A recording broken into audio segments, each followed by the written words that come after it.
ដោយបានសន្យាអញ្ចឹងកម្មវិធីpodcast ស្ដីអំពីជីវិតបរាជ័យនិងការធ្លាក់ខ្លួនដែលនិយាយអំពីបទពិសោធន៍ពិតនិងការបរាជ័យពិតប្រាកដហើយនិងការធ្លាក់ខ្លួននៃជីវិតដែលយើងជួបប្រទះចាំថ្ងៃដូចជាខ្ញុំផ្ទាល់ធ្លាប់ថាធ្វើជាបុគ្គលិកនៅNGO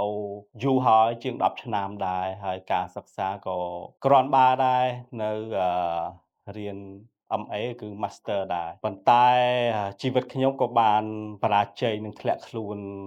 ដែរនៅក្នុងរយៈពេល1ឆ្នាំចុងក្រោយនេះដោយសារអីដោយសារតែបរិបទពិភពលោកដែរដូចខ្ញុំធ្វើការនៅ NGO ដែលទទួលបាន fund ពីបរទេសដូចជាអាមេរិក USAID ជាដើមអញ្ចឹងនៅពេលដែល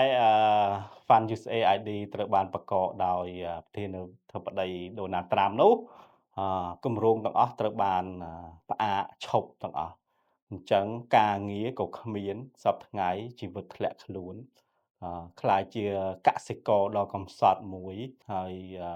បញ្ហាផ្លូវចិត្តក៏មានបញ្ហាអឺ stress មួយចំនួនហើយ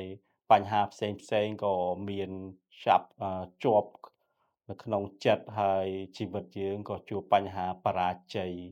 និងជីវិតធ្លាក់ខ្លួនដែរហើយនេះជាភាពបរាជ័យនិងការធ្លាក់ខ្លួនសម្រាប់បច្ចុប្បន្នហើយខ្ញុំនឹងលើកអំពីការបរាជ័យនិងឧបសគ្គផ្សេងៗដែលខ្ញុំមានបទពិសោធន៍ជួបប្រទះកន្លងមកតាំងពីខ្ញុំដឹងក្តីរហូតដល់សព្វថ្ងៃនេះតើខ្ញុំជួបរឿងបរាជ័យអ្វីខ្លះហើយនិងបញ្ហាស្មុគស្មាញឧបសគ្គអីខ្លះខ្ញុំនឹងលើកនៅ